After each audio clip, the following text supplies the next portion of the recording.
तो श्री रघुनाथ जी जब अपनी लीला पूरी करके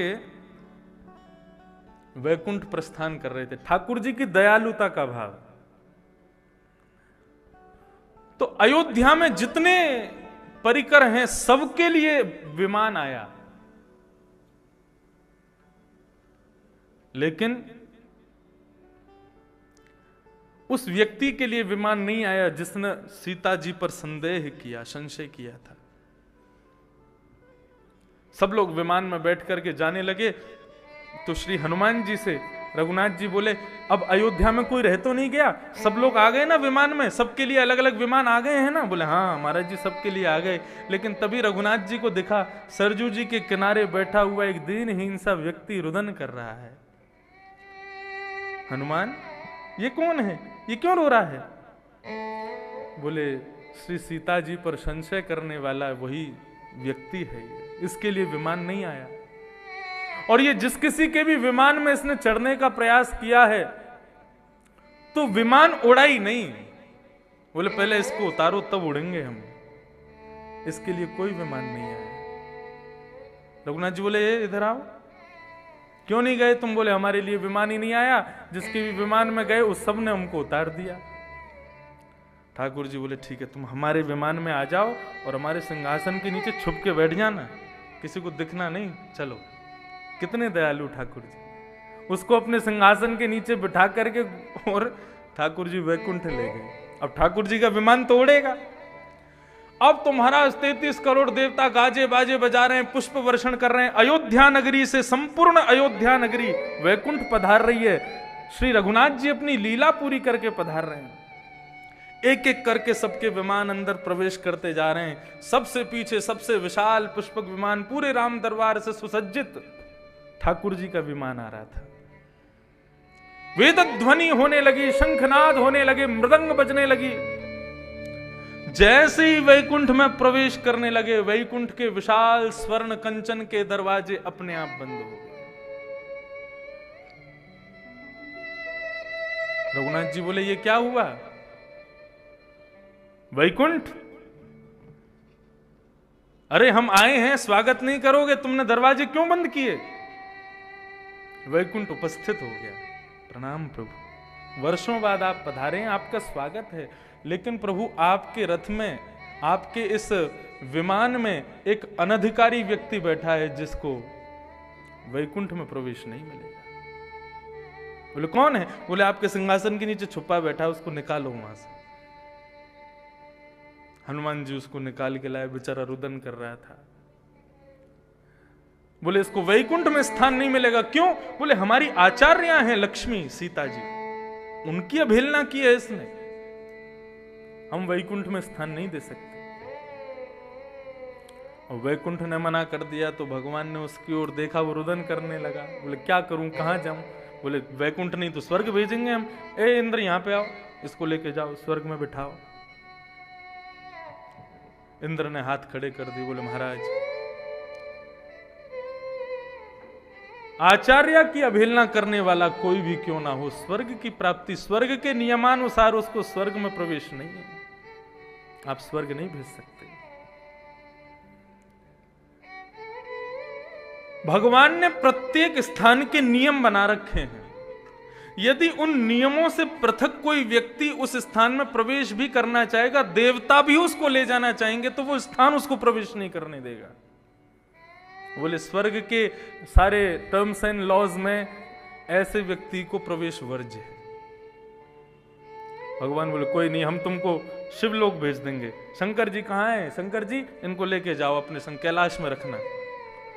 बोले भूत प्रेत पिशाच डाकनी साकनियों को रख लूंगा, लेकिन गुरु अवज्ञा करने वाले को मैं अपने शिवलोक में भी नहीं रखूंगा। ब्रह्मा जी से कहा तुम ले जाओ। ब्रह्मा जी बोले अभी इस्तीफा दे दूंगा ब्रह्म पद से, लेकिन ब्रह्मलोक में इसको नहीं लेके जाऊंगा। वरुण कुबेर सबने मना कर दिया, सब इस्तीफा, रिजाइन लेटर सबने साइन कर दिया। बोले हम रिजाइन कर देंगे, लेकिन लक्ष्मी जी के अपमान करने वाले को, आचार्य के अपमान करने वाले को अपने स्थान पर नहीं ले जाएंगे। कहीं इसके संग से हम में दोष आ गया तो? 33 करोड़ देवता में सबसे लास्ट में भैंसा पे बैठे 2 सिंह वाले 2 सिंह को मुकुट हमने देखे टीवी में। कौन? श्री यमराज जी। ऐसे होते नहीं है कोई उनके 2 सिंह जैसे, ऐसा कुछ नहीं है। यमराज जी का भी स्वरूप खूब सुंदर है, देव जैसे ही हैं। अब ठाकुर जी ने उस व्यक्ति की ओर देखा, बोले अब तो यही स्थान बचा। बोला इससे बढ़िया तो मुझे अयोध्या ही भेज दो। बोले नहीं, हम इनको बोल देंगे, तुमको कुछ कहेंगे नहीं, अब यहां तो तुम जा ही सकते हो। यमराज जी को बुलाया, यमराज जी जाओ, इसको ले जाओ, अपने पास नरक ले जाओ, लेकिन इस पर कोई यातना वगैरह इसके संग मत करना, अपना कोई पार्षद बना लेना। यमराज जी बोले महाराज क्षमा करें, गुरु अवहेलना करने वाले को नरक में भी स्थान नहीं। ये कितना बड़ा पापी है, आप अनुमान लगा लीजिए। भगवान उसके लिए सिफारिश कर रहे हैं और नरक के भी द्वार उसके लिए बंद हैं। गुरु अविज्ञा से डरिए, कभी किसी गुरु संत महापुरुष किसी भक्त का अपराध ना हो जाए हमसे, नहीं तो नरक में भी स्थान नहीं मिलेगा। ठाकुर जी को थोड़ा गुस्सा आ गया। बोले तो ठीक है, आप सब लोग पहले ही मान चुके हैं कि इसको नहीं ले जाएंगे? बोले बिल्कुल नहीं ले जाएंगे। वैकुंठ से कहा, अंतिम बार पूछ रहे हैं इसको अंदर लोगे कि नहीं? बोले बिल्कुल नहीं लेंगे। ठाकुर जी कृपालुता देखो, अपनी भ्रगुटी टेढ़ी की और वैकुंठ से भी 100 योजन ऊपर एक दूसरा वैकुंठ निर्माण कर दिया। बोले अब सब लोग रहो यहीं पे, मैं और ये दोनों उस वैकुंठ में रहेंगे। जैसे ही ठाकुर जी को क्रोध आया, सब लोगों ने आकर के क्षमा मांगी और सब ने कहा प्रभु इसका एक उपाय है। बोले क्या? यदि किशोरी जी श्री जगदम्बा सीता जी यदि उसके सर पर अपना वरद हस्त रख करके उसको क्षमा कर देंगी तो हम इसको स्वीकार कर लेंगे। तभी राम जी की आज्ञा हुई। किशोरी जी अपने स्थान से खड़े होकर के उसके सर पर अपने दोनों वरद हस्त रख करके उसको क्षमा करती हैं। तब वैकुंठ के द्वार पुनः खुल जाते हैं और ठाकुर जी का विमान प्रवेश करता है। कंबा दयालुम शरणम ब्रजे। हम और किसकी शरण में जाएं? इनसे ज्यादा दयालु कृपालु कोई भी नहीं है। इतने दयालु हैं, इतने कृपालु हैं ठाकुर जी। मैं तो रटूं सदा तेरा नाम, दयालु दया करो। मैं तो रटूं सदा तेरा नाम, दयालु दया करो।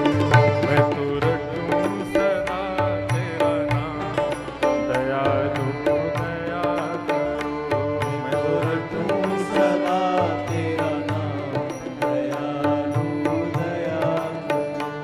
मैं तो रटूं सदा तेरा नाम, दयालु दया करो। मैं तो रटूं सदा तेरा नाम,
मेरे कृष्ण कृष्ण श्री राम, दयालु दया करो। मैं तो रटूं सदा तेरा नाम, दयालु दया करो। मैं तो रटूं सदा तेरा नाम, दयालु दया करो।